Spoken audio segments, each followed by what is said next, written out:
Bonjour à tous, heureux de vous retrouver sur le plateau Vitamine B. Aujourd'hui, j'ai le plaisir d'accueillir Marie-Élise Fernandez. Bonjour Marie-Élise. Bonjour Sylvain. Tu vas bien? Je vais vraiment bien. C'est une joie de t'accueillir sur ce plateau. Merci, merci pour l'accueil. C'est un bonheur d'être là. Je sais que tu as l'habitude de voyager, de bouger un peu. Oui, oui. Donc, je voyage beaucoup. C'est quoi? Tu travailles pour quelle maison? La maison de Dieu. J'aime Dieu et je travaille pour lui. Voilà, Donc, je suis à son service. Où que tu vas, tu sais que c'est Dieu qui t'envoie? Oui, oui. D'ailleurs, je ne bouge pas tant qu'il ne me dit pas de bouger. D'accord. Donc voilà. Tu as une connexion directe avec le ciel? Bah oui, comme tout le monde, normalement, enfin, comme tous ceux qui sont ses enfants. C'est possible. C'est possible, c'est vraiment possible. C'est ce que Dieu veut. Ouais. Il veut nous parler. Et je sais que tu aimes la Bible. Oui, j'aime énormément la Bible. Tu la lis souvent? Je la lis tous les jours, je lis la Bible. J'aime lire la Bible. C'est pas du tout une obligation, c'est un bonheur de la lire. Alors tu as choisi un verset à partager avec nous aujourd'hui? Oui, j'ai choisi Ecclésiaste, chapitre 9, verset 10. Alors on va le lire ensemble. Ok. Ecclésiaste 9, verset 10. Tout ce que ta main trouve à faire avec ta force, fais-le, car il n'y a ni activité, ni raison, ni science, ni sagesse dans le séjour des morts où tu vas. Ça veut dire qu'en fait, on peut faire beaucoup de choses. On peut faire énormément de choses. Oui, on peut faire beaucoup de choses. Moi, je dis souvent aux gens, le mot ennui, il ne fait pas partie du tout de mon vocabulaire. C'est comme si le mot ennui ne fait absolument pas partie de ma vie. Je ne sais pas ce que c'est que de s'ennuyer. Je ne me suis jamais ennuyée. Tu as toujours quelque chose à faire. J'ai toujours quelque chose à faire, toujours. Donc tu es super active en fait. Tu es une superwoman. Wonder Woman. Non, mais je me dis, on n'a pas de temps pour perdre du temps. Tu vois, je me dis, les temps sont comptés. Et puis voilà, si je n'ai pas une activité, ben, je prends du temps pour prier ou je prends du temps pour lire ma Bible. Ce n'est pas d'être toujours faire de l'activisme, mais je me dis, j'ai pas de temps pour m'ennuyer. Voilà, je ne m'ennuie jamais, jamais. Donc, avec ce verset, ça nous dit qu'on n'est pas obligé d'être pasteur pour être un chrétien qui fait du travail. Ah non, absolument pas. Justement, imagine-toi, si tous les chrétiens mettaient en pratique ce verset, tout ce que leurs mains trouvent à faire, ils le font. Oui. Que ce soit faire le ménage à l'église, que ce soit aller apporter de la nourriture à quelqu'un qui n'en a pas, que ce soit prier pour quelqu'un, on sait qu'il est dans le besoin, ou appeler des personnes. Voilà, moi, c'est une chose pour moi qui est très, très importante. Combien de fois tout d'un coup, on a un petit nom, le nom d'une personne qui vient dans notre tête, puis on dit, oh, non. Alors moi, qu'est-ce que je fais? Ben, je prends le téléphone, j'appelle cette personne. Et souvent, ces personnes me disent, mais j'avais juste besoin de cet appel. Donc je me dis, on a plein de choses à faire, mais souvent, on n'écoute pas cette voix du Saint-Esprit qui nous parle et qui nous dit, hey. Donc, une activité, par exemple, c'est être téléphoniste.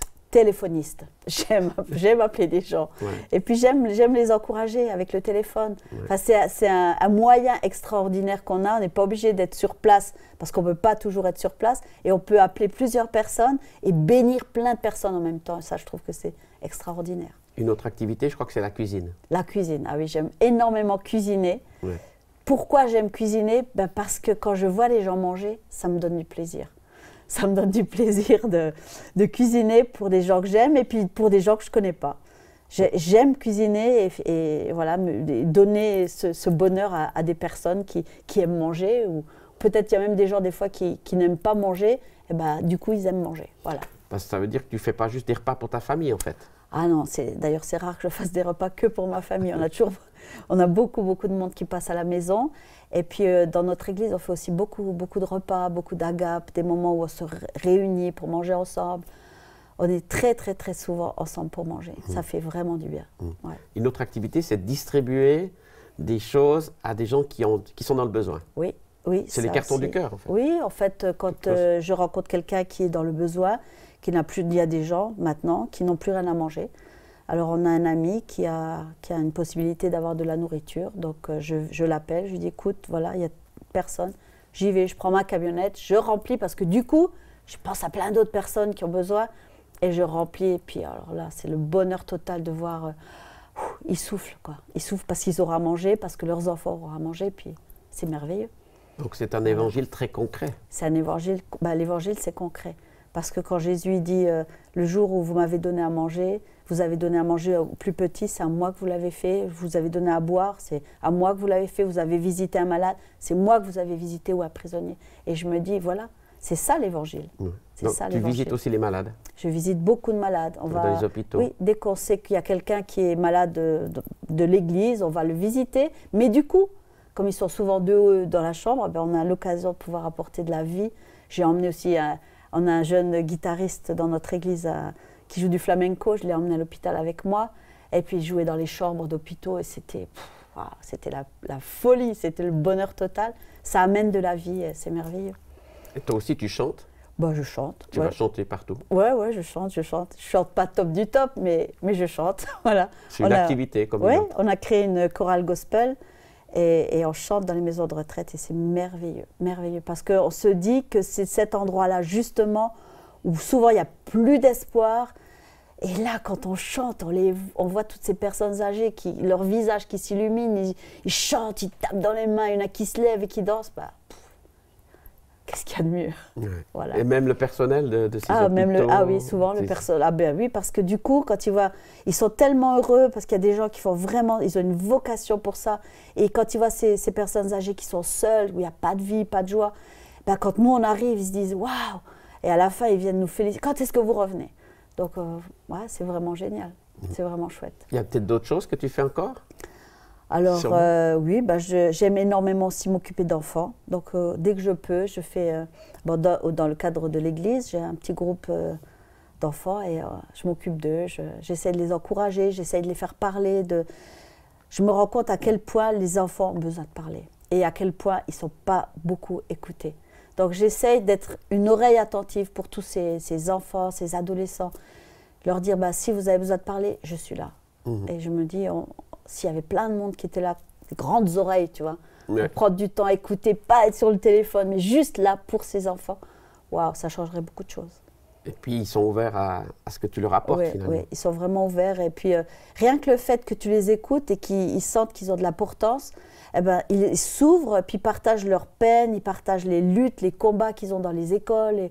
Et ça leur fait énormément de bien de savoir qu'on n'est pas là pour les juger, mais qu'on est là pour les encourager. Donc, j'aime ça. Moi, tu sais que j'aime m'encourager. C'est ça. Voilà. Tu fais aussi une formation avec des jeunes? Oui, depuis 2002, on a une formation qui s'appelle Eden, École de disciples pour évangéliser les nations. Et donc, on fait ça tous les mois de juillet, depuis le 2002, et c'est extraordinaire. On a reçu des centaines de jeunes, moins jeunes, parce qu'il n'y a pas de limite d'âge, parce que je me dis, le mélange des générations est extraordinaire. C'est merveilleux. On a eu des personnes âgées qui sont venues et qui apportaient tellement, qui se sentaient tellement aimées, reconnues, acceptées, ça fait du bien. Et puis les jeunes, ils ont besoin du conseil des anciens. C'est génial. Donc cette école, on l'appelle aussi l'école du caractère. On veut que les jeunes apprennent à prendre des initiatives et apprennent à découvrir leur identité. D'ailleurs, tu es un de nos orateurs. Et on est vraiment bénis avec toi et puis ton épouse Lynn. C'est merveilleux.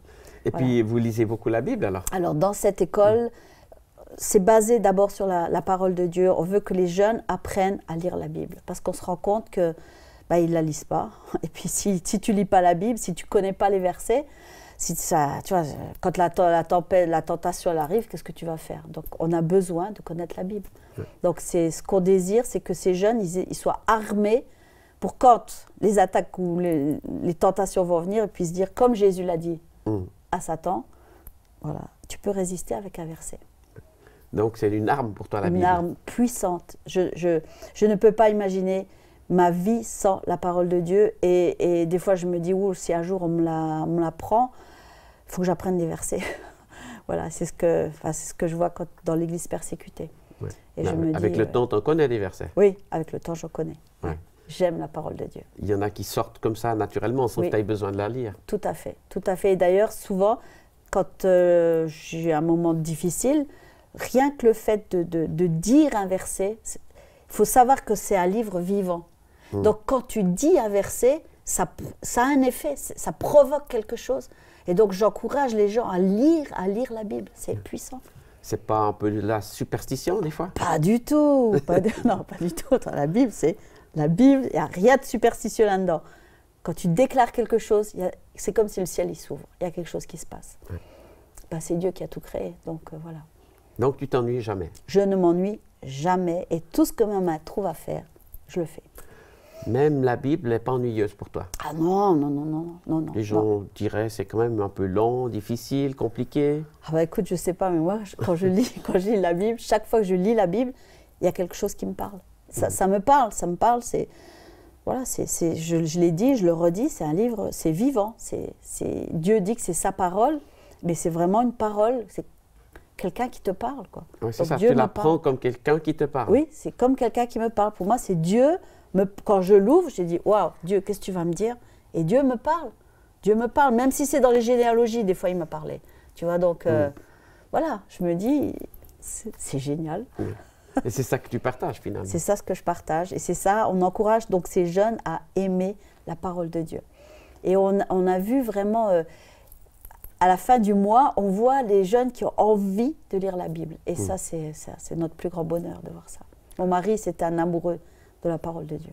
Vous les deux ensemble en fait? Tous les deux ensemble, ouais. Donc vous donnez goût aux gens de lire la Bible, de la découvrir. Oui, parce que comme je l'ai dit, c'est un fil à plomb et ça nous empêche de suivre n'importe quel chemin. Des fois, on peut arriver à écouter des doctrines des fausses doctrines. Et si tu ne connais pas la parole de Dieu, bah, tu fais vite à te faire embarquer à droite à gauche. Donc voilà, c'est pour ça que c'est important. Donc c'est une bonne vitamine. C'est une très très très bonne vitamine, la meilleure vitamine, la parole de Dieu, c'est clair. Donc je sais que tu la partages aussi dans d'autres pays. Où c'est que tu vas par exemple régulièrement? Je vais régulièrement en Espagne. Et quand on me demande de partager, je partage la parole. Et là encore, il y a des effets. Oui. Dernièrement, j'ai aussi pu partager la parole de Dieu au Mexique, à des femmes. Et mon témoignage, quoi, simple. Mon témoignage simple, basé sur la parole de Dieu. Et moi, j'y suis pour rien. Je me dis, chaque chrétien doit être un porteur de vie. On est des vases de terre, mais dedans, la puissance que Dieu a mise en nous, elle est extraordinaire. Et je me dis, il ne faut pas qu'on la garde. Donc moi, partout, on me dit, parle, j'ouvre la bouche et je parle. Et puis ce que je dis, je le dis. Et puis je vois qu'il y a des effets. Mais les effets, ce n'est pas moi, c'est lui. Donc, parce que la situation au Mexique n'est pas facile, je pense, pour ces femmes. La situation n'est pas facile du tout, en sachant que beaucoup de ces femmes ont été abusées, ont vécu vraiment des drames dans leur vie. Et le fait d'entendre cette parole d'espoir, qu'il y a vraiment de l'espoir au travers de la parole de Dieu, ça les encourage. Et c'est sûr qu'elles viennent en pleurant au pied de Jésus. Et puis voilà. Et Jésus transforme leur vie. Voilà.